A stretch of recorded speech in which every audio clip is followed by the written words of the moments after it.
Žodžiu, pasigavo mane vienas iš pareigūnų. Ką tu čia? Pareigūnai paprašė nefilmuoti ir ištrinti medžiagą. Nežinau, ar dabar turėsiu konfliktą su vietiniais ar ne, bet čia netgi va yra likusi vaiko lova.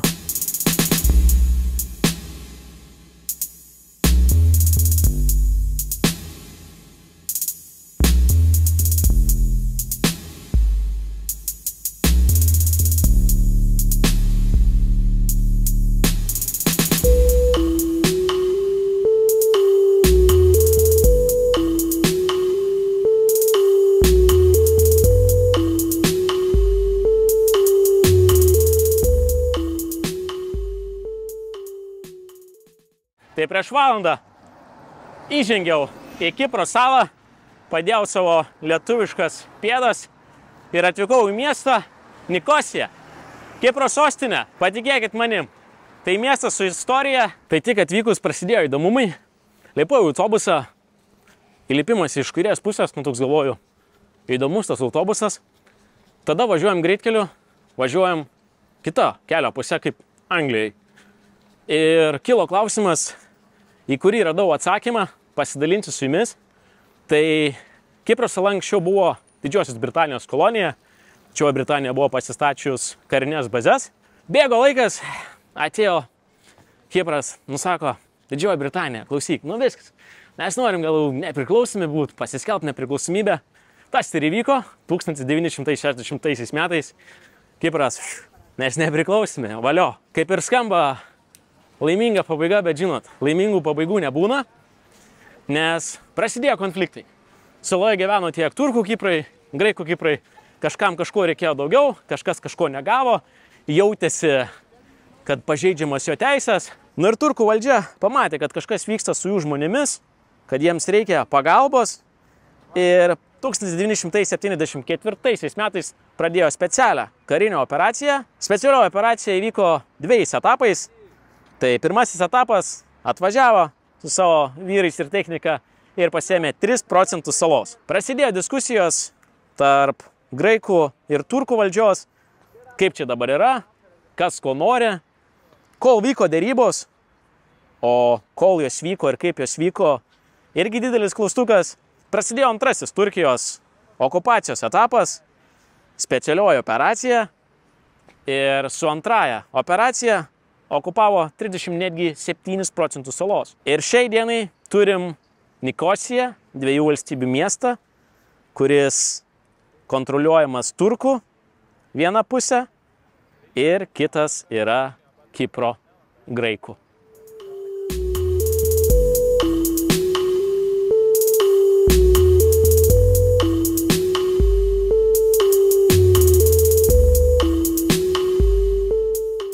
Tai dabar atėjau pagrindinę gatvę, iš tikrųjų, kurią prieėjus galą, netgi yra pagrindinis vienas iš postų, pasienio postų, kur galima perėti į Turkijos pusę, kur dažniausiai vyksta patikrinimai. Tai kaip mes kalbam apie dvi valstybės ir sienas, tai taip, mes turim pasienį, mes turim muitinės pareigūnus, mes turim ten viską. Turim vieną iš pagrindinių postų tikrinimo. Va čia patikrina savo dokumentą ir eini tada jau į Turkijos patikrinimą. Kipro vėliava, Europos Sąjunga. Ir čia yra žaliosios linijos, va kokie reikalavimai, kai kerti sieną. Tai daug ko negalima. Negalima cigarų, tabako, negalima gyvūnų visokių, negalima jokių augalų, negalima irgi bulvių sėklų, ginklai, narkotikai čia aišku, medicinos net negalima, bet jeigu norit, 40 cigarečių galima, 1 litrą alkoholio galima ir šiaip maži daiktai, kaip suvenyrai galima. Pabandysiu pavaikščioti aplink, pažiūrėti, kas per situaciją yra aplink, kaip čia gerai yra saugoma zona į kitą pusę. Tai va, čia žiūrėkit, radau kokį ženklą, o labas katinas. Matėt? Kirto zona. Kirto zona, katinas nelegalas. Čia turim va tokį plakatą, kur okupuota teritorija. Va, eina savo į Turkiją perėjo, kur va parodytas kraujas. Žiūrėkit, kaip čia atrodo viskas. buvo vaistinė, farmacy, o dabar yra va. Tiesiog. No photos here. But can I go around? Okay, go. No photos here. Okay. Žodžiu, ten su ginklais žmogus, nežinau, kiek dabar matosi jums. Ir ten yra siena su nuotraukom, kaip ten visas tas okupacijas buvo, kaip visa okupacija atrodė, ten tvoro žmonės ant gatvių susėdė, nu ten parodyta, kad nebuvo čia piragai. Žalioji zona. Kitas dalykas, ką jums norėčiau paaiškinti, tai netgi 1963 metais buvo nubrėžta žalia linija, kur kaip ir paskirstė, kur turkų Kiprai, kur graikų Kiprai, bet konfliktas vis tiek neįsisprendė, buvo ten daug tų klausimų, kaip kas, vis tiek žemės liko Turkijai, jas pripažino tik pati Turkija, jokia kita pasaulio valstybė nepripažino šito laimėjimo, pasirodymo Turkijos. Ir gavosi taip, kad prieitas sprendimas prie to, kad žalioji linija tapo buferinė neutrali zona. Tai buferinė neutrali zona, kurioje negali vykti jokia veikla. Ji yra neutrali, atskirt dvi konfliktinės šalis. Ir pati linija, buferinė zona yra prižiūrima jungtinių tautų. Kad kažkuri pusė nesugalvotų kažkaip kažką padaryti. Ir mes dabar ir vaikštam aplink tą buferinę zoną, matom daug pastatų, apleistų pastatų ir tuščių, nebedirbančių verslų. Ir netgi ten ir baras susidaręs yra. Tai netgi viskas, kas arčiau tos zonos, nu tiesiog viskas užsidarė, niekas nebeveikia, visiškai tuščios gatvės.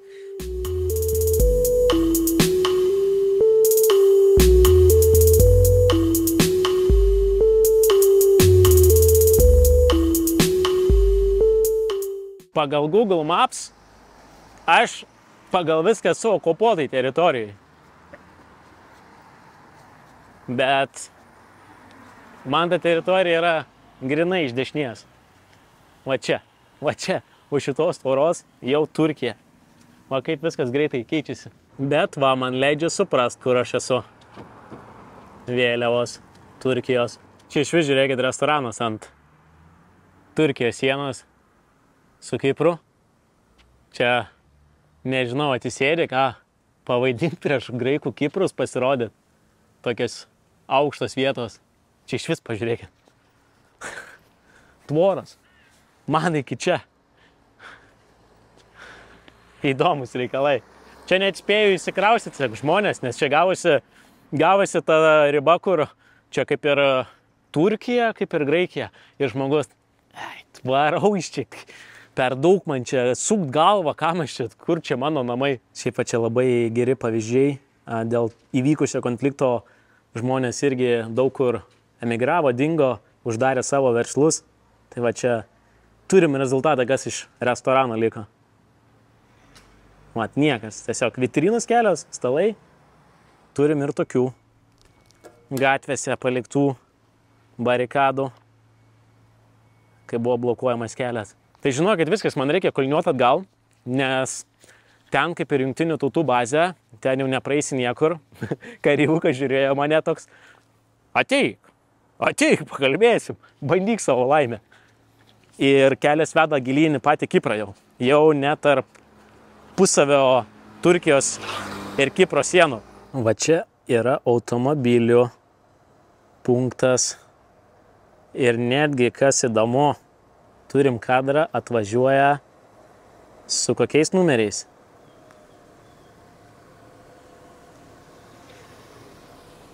Čia man sutrukdė mokinukas. Čia turkiški numeriai, ne?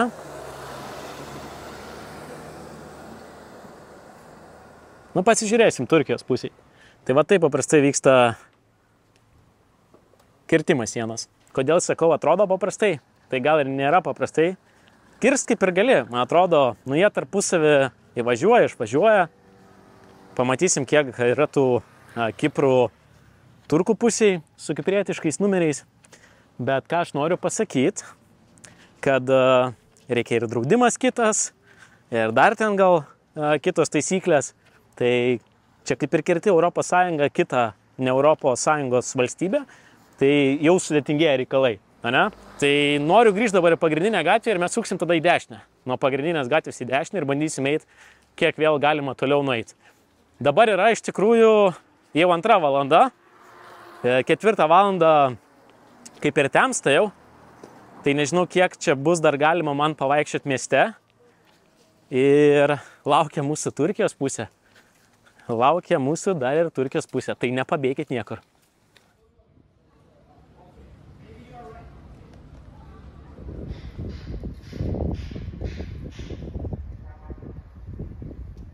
Žodžiu, pasigavo mane vienas iš pareigūnų. Ką tu čia? Prisifilmavau šiek tiek. Sako, ištrink. Ištryniau. Sakau, ką čia blogai nufilmavau. Negalima čia filmuoti. Pavyzdžiui, dabar yra postas iš kairės va man. Ir negalima filmuoti. Tai čia priklauso kaip kokį kampą paėmė. Pavyzdžiui, iš nežinės dabar irgi kareivukai. Ir va taip gaunasi, kad tu eini ir fotografuoji. Tai po karo konflikto daug verslų tiesiog užsidarė. Žmonės bėgo, jau buvau tai užsiminęs. Bet bėgo ne tik graikų Kiprai, bėgo ir turkų Kiprai. Bėgo tiek tarp pačios Kipro salos, iš šiaurinės okupuotos dalies graikai Kiprai bėgo į pietinę pusę, kontroliuojama Kiprų graikų, o turkų Kiprai į šiaurinę kontroliuojama Turkijos okupuotą dalį. Tai tiek ir verslai užsidarė, tiek ir žmonės pabėgo, o dabar, atrodo tiesiog, kad po Vaiduoklių gatves vaikštau. Va, koks piešinys. Čia šiaip suprask piešinį labai gerai. Atsuktas šitas į patį save. Tai čia jeigu vyko šaudymasi, tai gavosi vos ne kad savi savus. Tai toks klaustukas, ar to reikėjo? Nereikėjo. Vat būtent, teisingas piešinys. Bandai šaut, realiai šauni į save. Nereikėjo.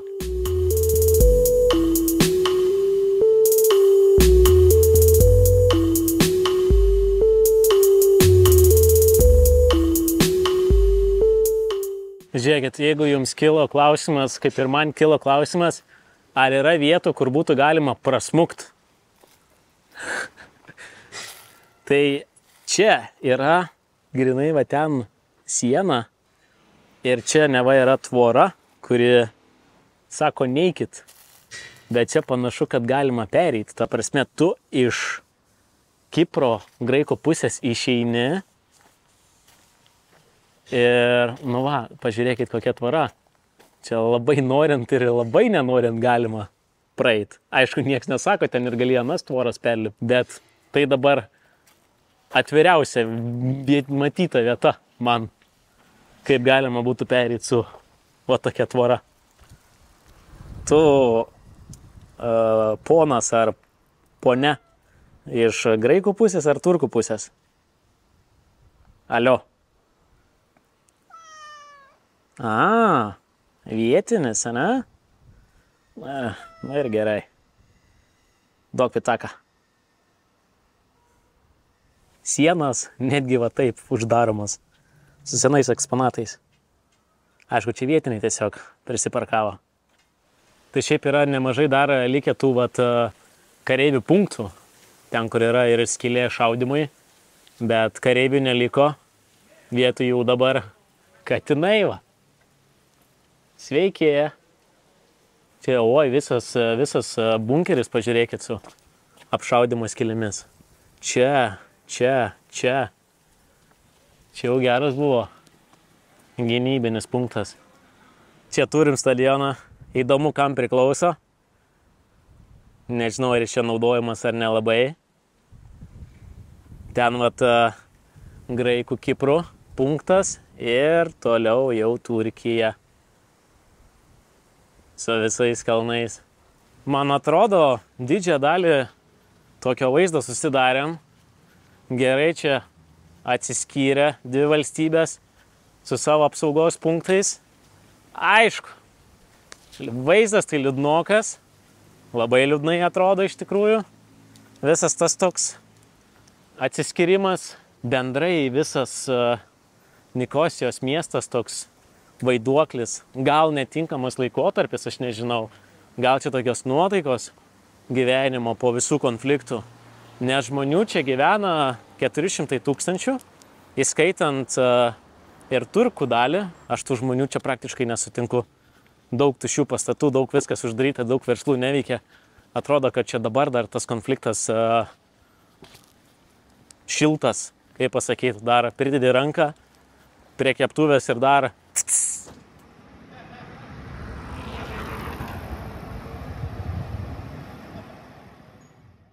Tai labas rytas, keliamės tikrai anksti. Atsiradau pagrindiniai Ledra gatvėj, kuri jungia turko okupuotas žemės su graikų Kipru ir kurioje yra pagrindinis patikros punktas pereit į Turkijos okupuotas žemės arba grįžti to pačiu keliu. Šiandien man labai bus svarbu turėti savo pasą, nes tai yra dalykas identifikuojantis, kad aš nesu šnipas, kad esu Europos pilietis ir gali būti patikrinimų esant Turkijos okupuotose žemėse, tiek jungtinių tautų pareigūnų patikrinimas buferiniai zonai ir tuo pačiu netgi Turkijos pareigūnai patruliuoja savo teritoriją ir gali manęs bet kada paprašyti pasą.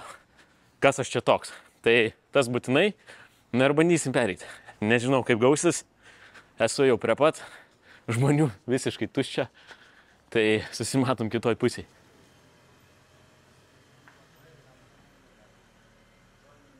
Good morning.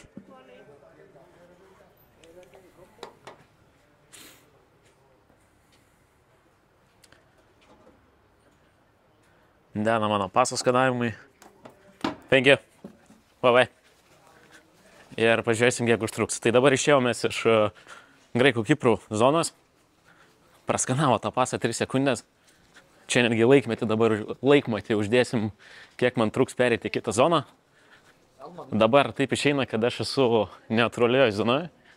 Tai sienos aplink mane. Ir mes dabar bandysim patekti į Turkiją. Toks vat tuneliukas, labai daug kamerų matau. Einam į Turkiją. Čekinas. Filmuot, fotografuoti negalima, pilna ženklų. Good morning.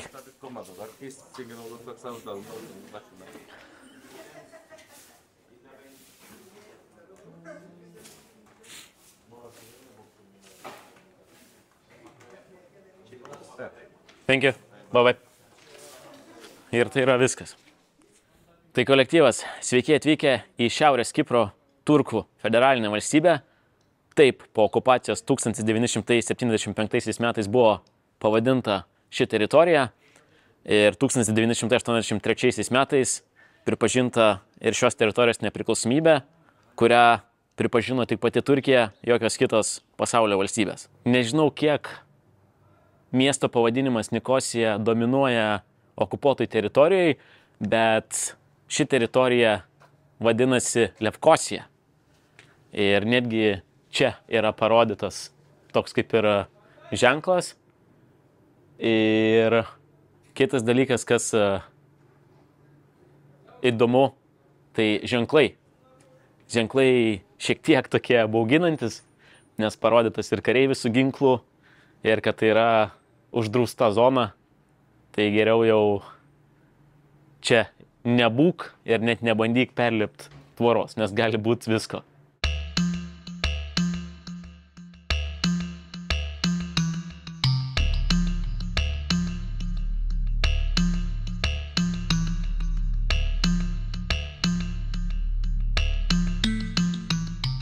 Šiaip mes, žinokit, turim labai daug čia apleistų pastatų, kur žmonės bėgo, išsikraustė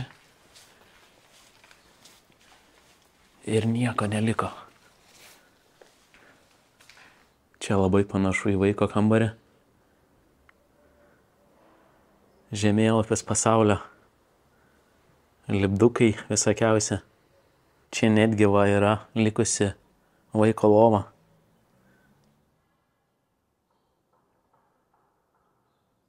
Tokių namų, žinokit, čia va tiek. Eini ir visiškai va taip palikti. Duris atviros, gali užeit. Tvoros čia ženkliai aukštesnės. Pažiūrėkit. Ir piešinys koks įdomus. Filmuoti, fotografuoti negalima. Atsiprašau. Šiaip iš tikrųjų jaučiasi pačių vietinių, kurie gyvena okupuotoj teritorijoje, palaikymas valdžios, nes ne tik galima rasti Turkijos vėliavų aplink sienas, bet ir patys vietiniai užsikabina ant balkonų. Turkijos valdžios atėjimas į okupuotos teritorijas ir buvo su idėja, kad atėjo gelbėti savo mažumos turkų, kurie gyveno saloje ir jautėsi, kad jų teisės yra pažeidžiamos. Tai ir buvo ta taikos operacija, kaip jie vadino, nors buvau ir minėjęs karinė operacija, specialioji operacija, tai bendrai okupacijos tikslas vadinosi taikos operacija. Nežinau, ar dabar turėsiu konfliktą su vietiniais ar ne, bet čia labai dideli šunys aplink mane. Bet aš tikiuosi, kad jie yra draugiški. Hello. Good. It is nice weather, yes. Your dog is friendly? Ah. Nice dog. Oh, friendly. Okay. Kaip čia gyvenimas, klausyk? Ignoruoja mane.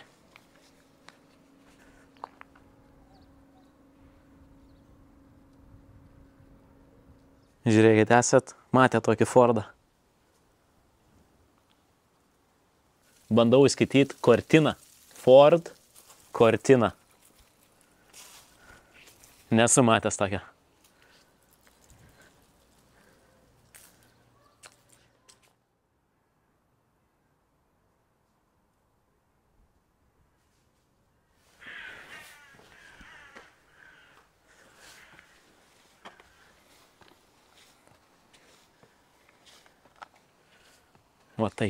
Va taip lipi ir atsirandi tarp griuvėsių.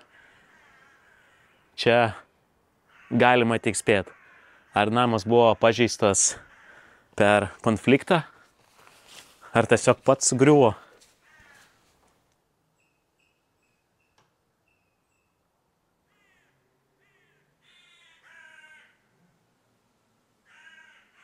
O, netgi pro langus matau sieną, buferinę zoną iš Turkijos pusės.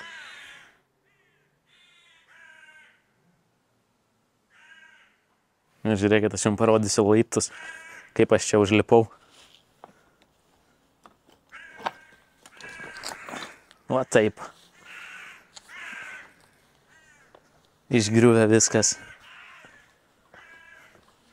Visada yra ženklas, kai tu eini kažkur ir nėra absoliučiai jokios gyvos dvasios, tu žinai, kad jau eini, kur negalima, kur kažkas yra blogai.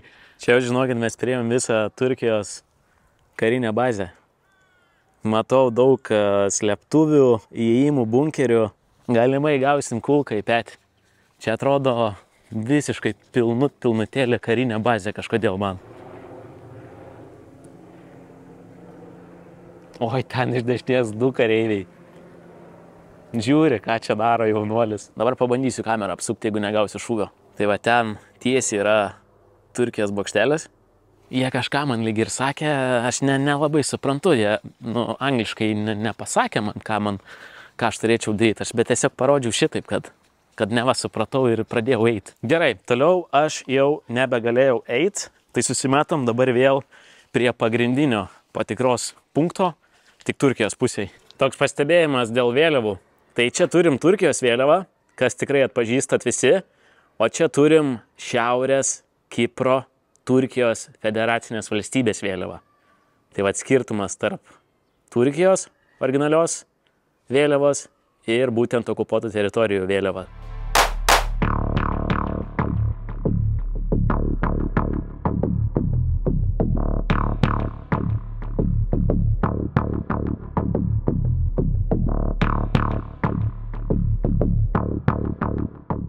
įdomumas dėl valiutos, tai kiek matau ir eurais galima atsiskaitinėti, ir jau turkų valiuta, turkiška lyra, man atrodo. Dėl ryšio, pavyzdžiui, SIM kortelė mano tai jau neveikia, nes kita valstybė ir ne Europos Sąjunga, tarifas negalioja mano. Ir kitas dar toks įdomus faktas, kad kaip Kipras stojo į Europos Sąjungą, tai buvo ir diskusijų, kad jungiam visą salą, įskaitant ir šiaurės Kipro dalį, bet susitarimas neįvyko, nes graikų Kiprai pasakė ne. Tai todėl šiai dienai turim tik oficialiai Europos Sąjungo Kipro graikų dalies. Ką, turkų patikrinimas? Hello.